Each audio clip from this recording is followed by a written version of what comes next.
You are watching Life on Gabriola TV, community television, for you, by you.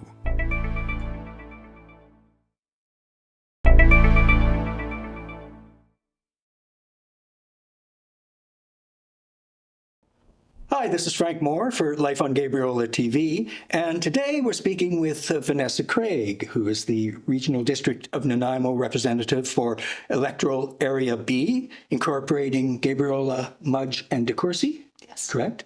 And also you are the chair of the Regional District of Nanaimo generally. Yes. Thank you for being here today, for taking the time to do it. It's the end of the year, so we'll talk about some of the things that have gone down through the year. But to begin with, some things that have happened with the RDN, and in particular, Electoral Area B most recently. So to begin, I'd like to ask you about a meeting of the, as you know, this is a long name, Gabriola Recreation and Electoral Area B Parks and Trails Master Plan Advisory Committee, yes, which was held on November 27th, 2023, to review the Parks and Trail, the early sort of research results, engagement results of yes, for the Parks and Trail Master Plan for Area B, right? All sorts of interesting information. We've put that entire meeting online if you want to look for it on Life on Gabriola TV. But one thing that came up and was quite consistent through the meeting was the representation of Snuneymuxw Representative Desiree Thomas, who spoke to concerns of the Snuneymuxw. And in particular, she said this early in the proceedings.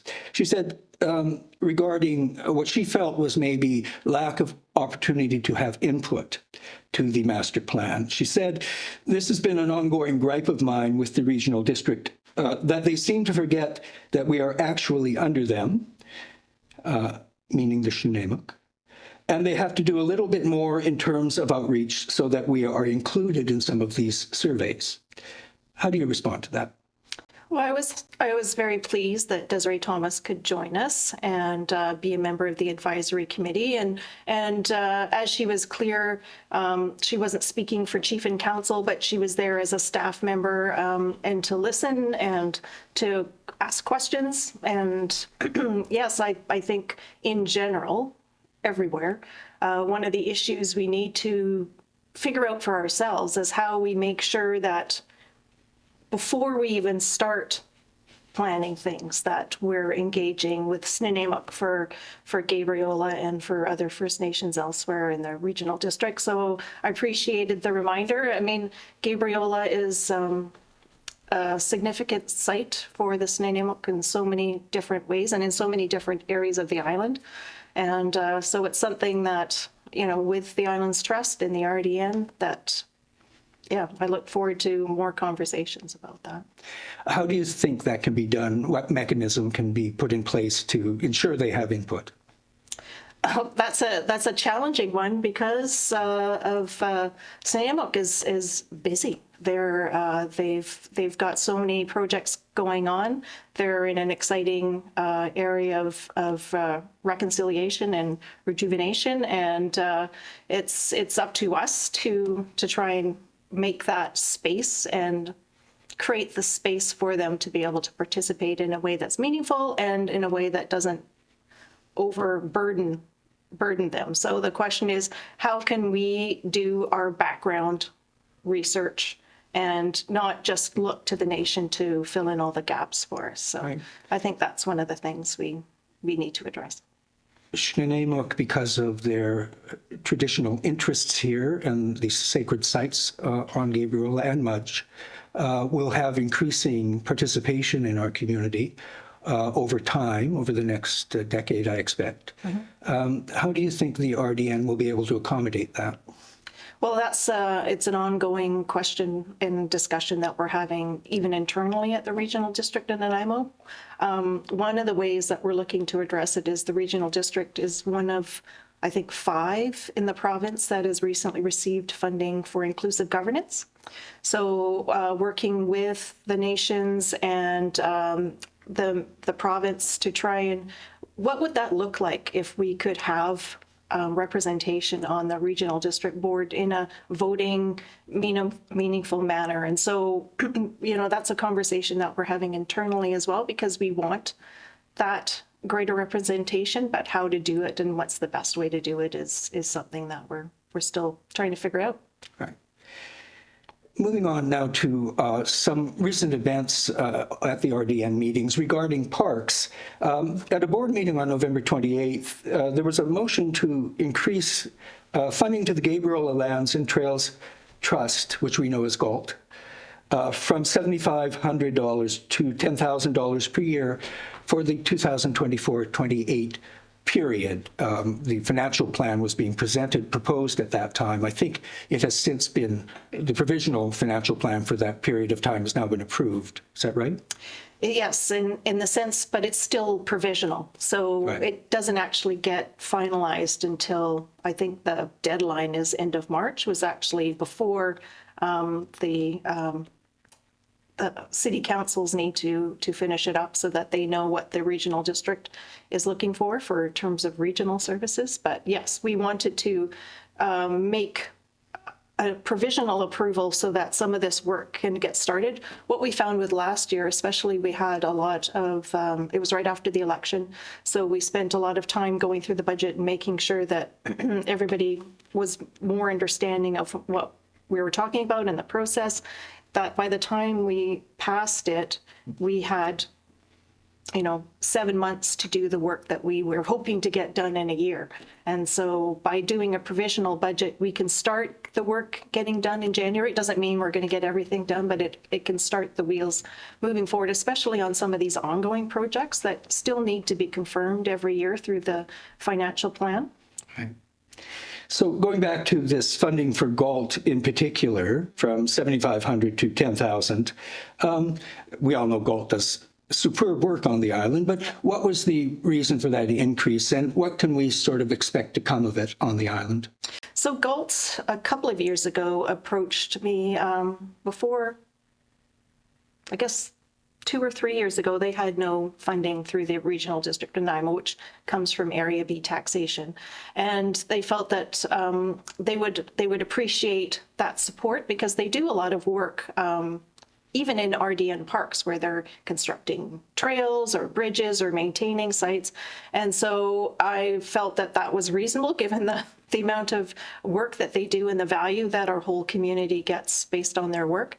And so they did ask to be increased to 10,000 over a couple of years. And so last year they were increased to 7,500, and then this year for 2024, they would be increased to 10,000. So that's their funding request that they've requested just to support, purchasing equipment and some of the work that the volunteers are doing.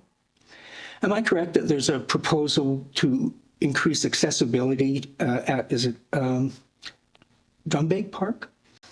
Descanso Bay. Descanso. Park. So Drumbag is a provincial park. Right. And so I know actually GaLTT has been active there, but that's with the province.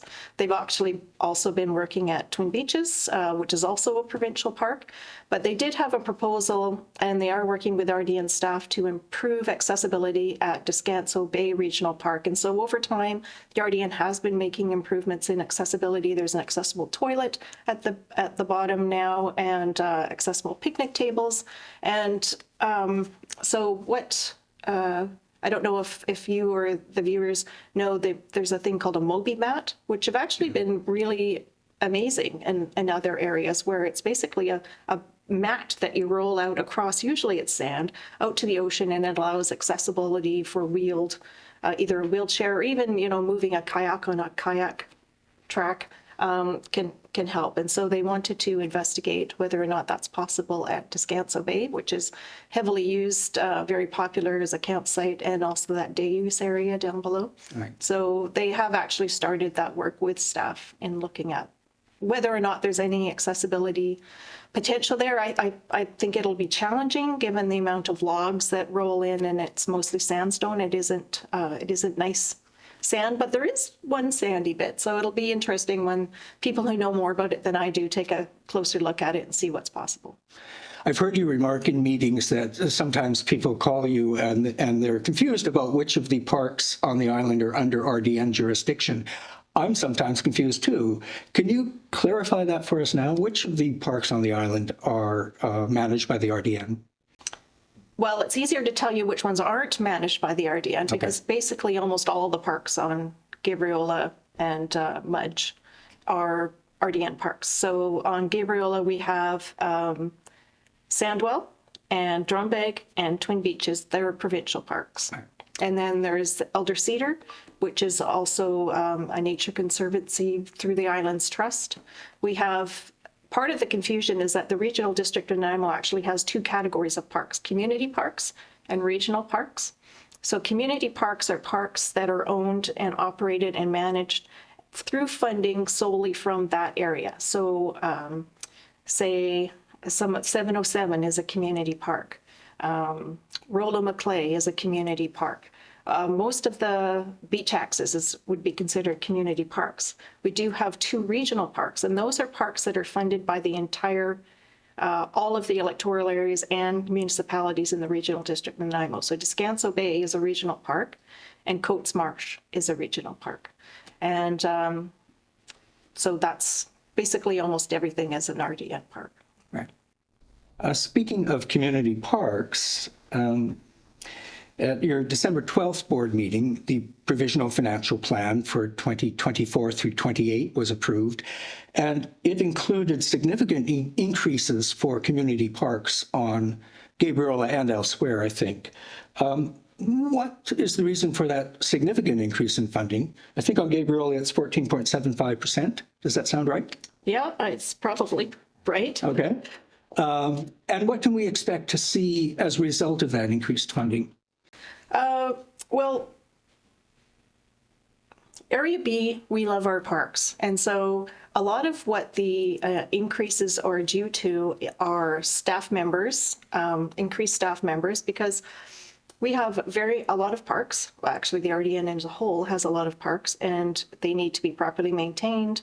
And also probably aware of the discussions around fire in parks and potentially creating a,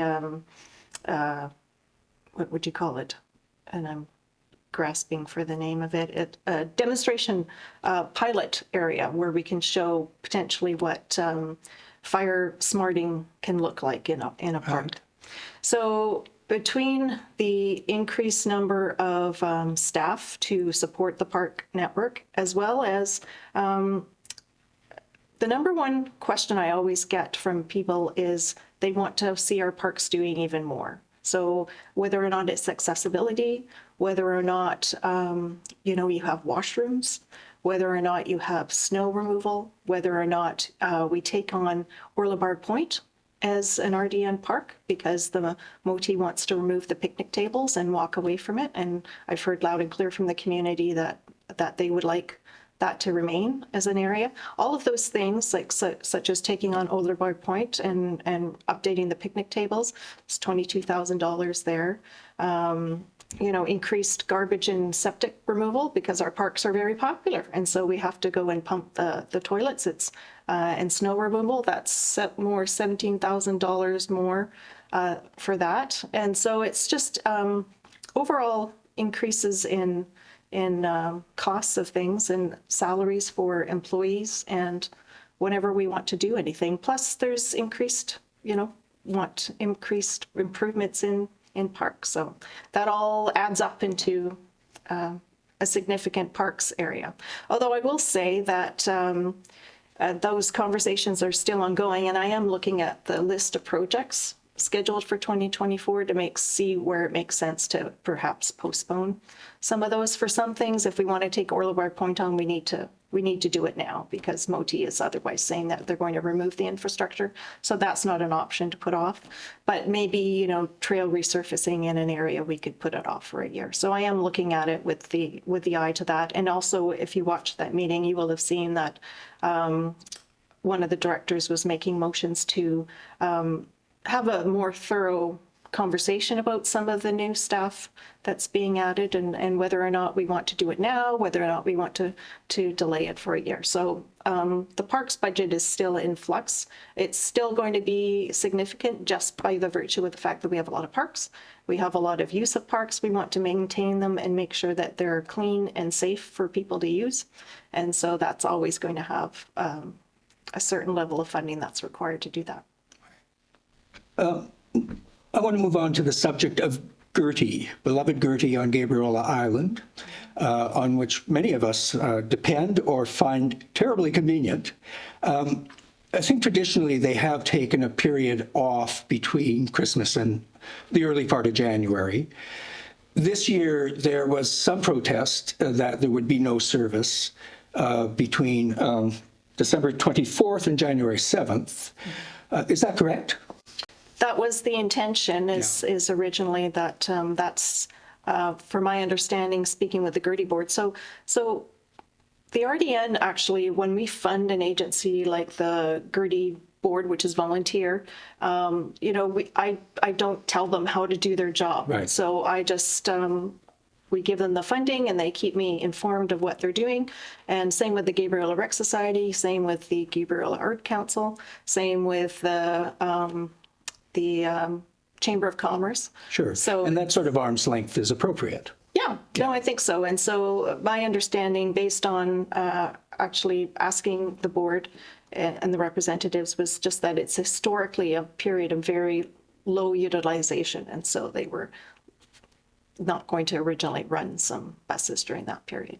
But you did get involved, is that right? I didn't get involved. No, I didn't. No, it was, they heard loud and clear from members of the community that people were interested in having some bus to get to the grocery store during that period.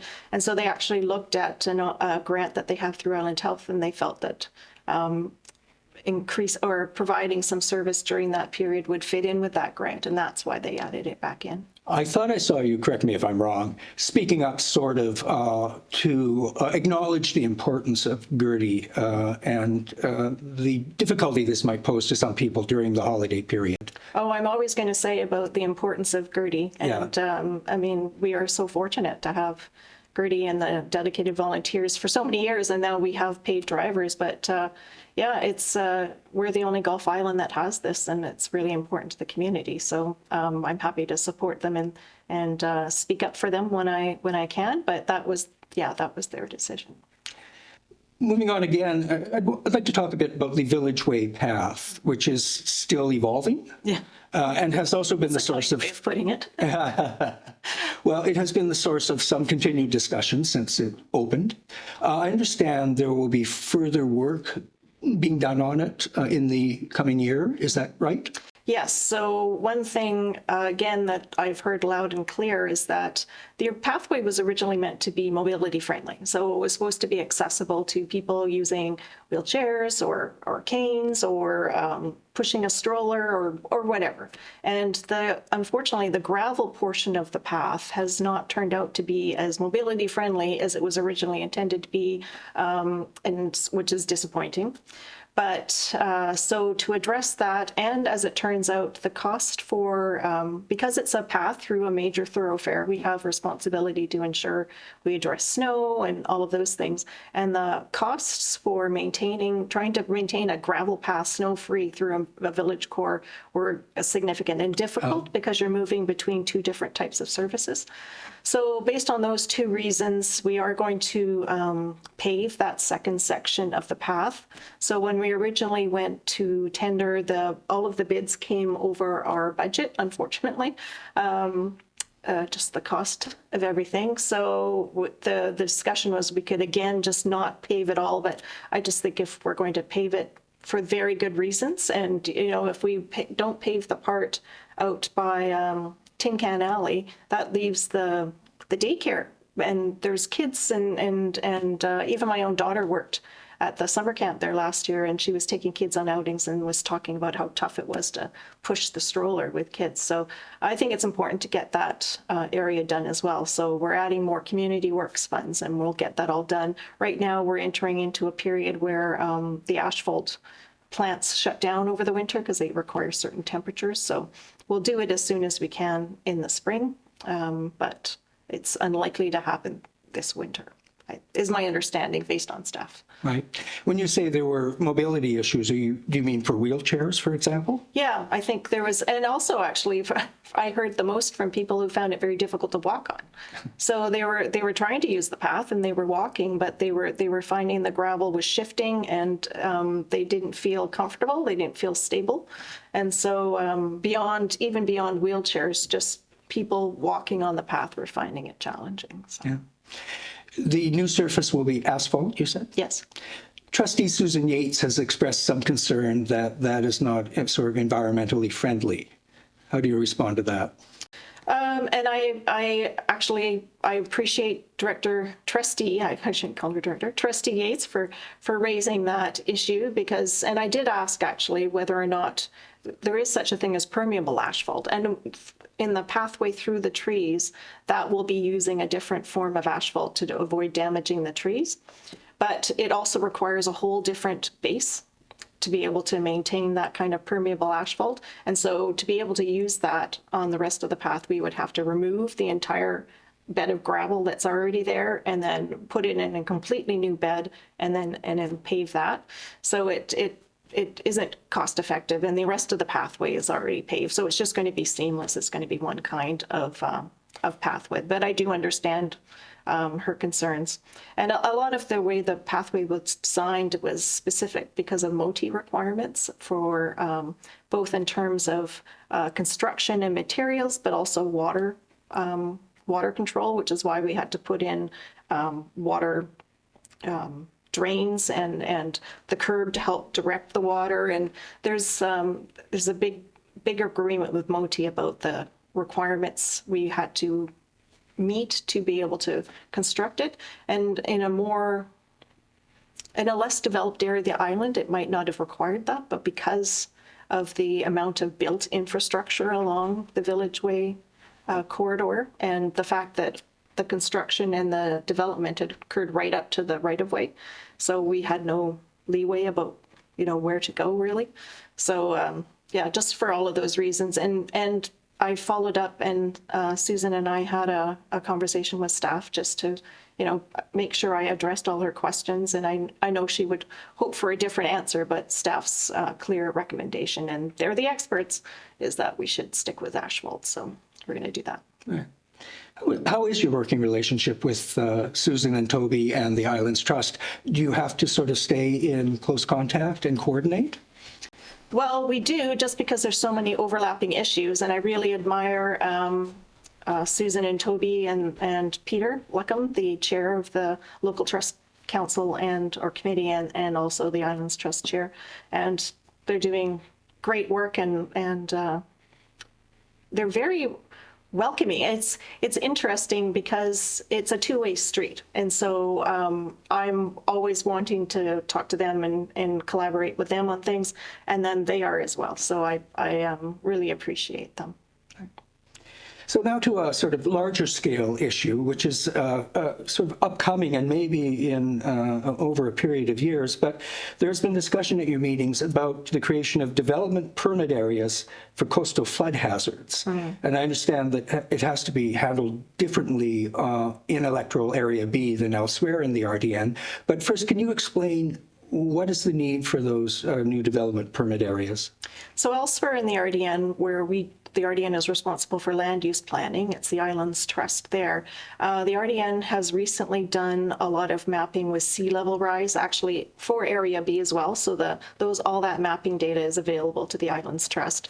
But looking at the implications of sea level rise and likely areas for inundation as the sea level continues to change, there's clear that there's certain areas of the coast that we need to take a closer look at. And some people misunderstand what a development permit area is. A development permit area doesn't say, no, you under no circumstances can you build here. What it says is, we need to take a closer look at these areas. And so if you want to build in these areas, you need to ask for a development permit. And so it just goes through an added level of scrutiny and says, when you have floodplain construction levels, so usually buildings are required to be built either a certain distance away from a shoreline or at a certain height, and there's restrictions on that. And so when you're modeling coastal floodplains and sea level rise, it's difficult, to identify there from here because there's so many variables. And so by asking people who want to develop in an area to go through that extra level of scrutiny, it allows more site-specific looking at an area and what is actually going on in that particular area rather than just, mapping an entire area and saying, oh, that's it. From now on, you can't do anything there. Right. So, yeah. Is there evidence of sea level rise in this area yet? Yes, I would just think that increasing salination of wells is one indication, combined with increasing use of water. But certainly the issues with coastal erosion, I think, is an indication, and it's combined with king tides and bigger storms, and all of those are impacts of climate change. So where we get increasing droughts in the winter due to climate change, conversely, we're going to actually probably in the long term get more water, but it's all going to be concentrated in the winter in a shorter period of time, which also creates problems with erosion, siltation. So if you consider the amount of runoff you get when you have a dry area of land, and then all of a sudden you get a big dump of water that the soil can't absorb it. It's too much, too fast. And so you get massive erosion and runoff. And so those are some of the implications that we're already starting to see. Certainly we saw a few years ago, 2 years ago, it was we had that significant storm associated with the king tide, and it took out part of the seawall area in Qualicum Beach. And so it's becoming more and more of an issue. Yeah. So what is it about Electoral Area B that it kind of has to be handled separately from other areas in the creation of these development permit areas? Development permit areas are a land use planning tool, and that's the purview of the Islands Trust here. Oh, so we've done the mapping, and we can provide that data to the Islands Trust, but whether or not they want to create a DPA, same as the RDN would in some other coastal areas, will be up to the Islands Trust. Certainly, happy to, and I actually have already sent trustees Yate and Elliott some of the reports that we are receiving for the other electoral areas, because if we're doing some work elsewhere, I mean, it makes sense to look to see whether or not it's appropriate here. I mean, not everything that you do is going to be appropriate everywhere, but certainly gives an indication of where we're going in the RDN in the other electoral areas and whether it might be appropriate here as well. So are there specific areas of Gabriola, Mudge, DeCourcy that are known already to need this attention? I would say basically the entire coastline should be looked at. And if you look at the sea level rise mapping that the RDN has done, which is available on the RDN website, it's publicly available. Certainly low-lying areas such as the Twin Beaches area are predicting significant inundation in the future, not tomorrow, but in the long term. And so how do you manage that, and how do you plan for that as a land planning organization such as the Islands Trust or the RDN, where you're basically allowing people to build in areas? And so if you're allowing people to build in areas that are going to be inundated in 50 to 100 years, or the modeling suggests that, what does that look like? And so that's something that I think all local government is just kind of coming to terms with now. So how long a period will it take to come up with those development permit areas? For the RDN, it's we had a report from staff asking for the board to do the go-ahead for electoral areas A, E, and H, I believe. Those are the coastal areas, and so they're going to be working on them in 2024. So I would expect to see something in 2024 or 2025. All right. Finally, and here I'll put my book away. Would you care to reflect on the past year? Any particular achievements you think the RDN can be proud of in, say, the last year? Any particular challenges? And what challenges and opportunities do you see going into 2024? Well, over the last year, I think we've actually made a lot of strides in actually just following on what you're talking about considering how the environment and climate change is affecting all of us. And part of this is a change in how local government is understanding its role. So we're rolling out a whole asset management program, which, you know, and not just is there a bridge, what will it take to fix that when it's run down, but also natural assets. So, you know, if we're doing something like we have Coast Marsh, which is a beautiful marsh, which is currently being sustained by beaver dam and also a concrete weir. And so, but the weir is showing signs of breaking down. And so we got this report and all of the options were remove the beaver dam and then, you know, mitigate stuff. But then, you know, staff and the Nature Trust flipped it on the head. And it's like, well, what happens if we kept the beaver dam, tried to make it more of a natural marsh and removed the weir? And so that's what we're doing. And so I find that we're starting to have those conversations more where we're flipping things on their head. And also the traditional view of local government parks was usually buying for recreation.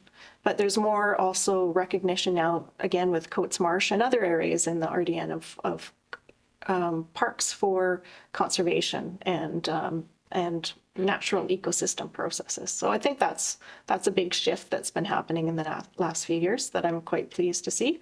I think we've done a lot of work on the island that I'm proud of, and I think the relationships amongst all the groups on the island is good as well.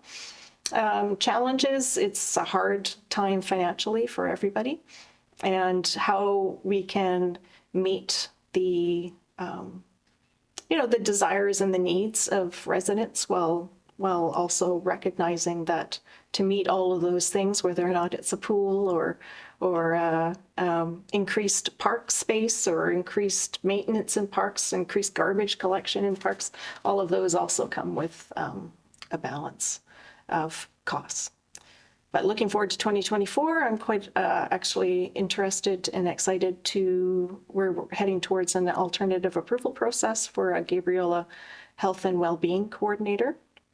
And so this has arisen out of, and we were talking about this earlier, Gabriola is so fortunate to have, I've lost track of how many they are, but certainly 40 or 50 or more groups on the island that are, a lot of them are volunteer-based, working for the benefit of the well-being of Gabriolans, and that's defined in a very broad way. So Gabriola Recreation Society, you know, it's that type of thing, but it's also Gabriola Arts Council, the psychological health and well-being of residents, and it's also the Gabriola Chamber of Commerce to have economic development on the island.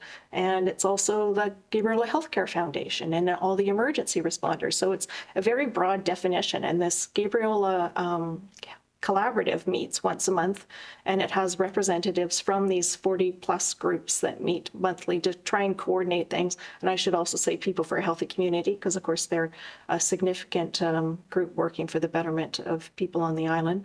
And so what I was hearing from this collaborative group with a lot of volunteers is that they're spending a lot of time on administration. A lot of the volunteers are the same people that step up over and over, and they're starting to feel some burnout. And so, but I don't think as a community we would want these groups to go away, because they are doing amazing work. And one of the questions I've had as we go through this process is, these groups are doing it and they're doing it for free. Why would we want to support somebody to support them? And my point is, yes, they are doing this and they are doing it for free. And what I'm hearing is that they would like some support. And so we're heading to an AAP right now to create a health and wellbeing coordinator who would support the collaborative, starting with a part-time part-time position just to see, you know, what it would look like, make sure that it's a benefit to the community, because, you know, if a pilot project illustrates that it's not going to be a benefit to the community, then we wouldn't want to continue with it. But the AEP will ask residents in the new year whether or not they are in favor of having this new, and it will be a new service for Gabriola. And so if you're against it, then you will submit a form saying that you're against it. And if more than 10% of the resident electors indicate that they are against it, then you either move to a full referendum or you reconsider the project. So we'll be doing that in the new year. And I'm looking forward to that. Vanessa Craig, thank you for the work you do for us, and thank you for taking the time to talk with me. Thanks, Frank.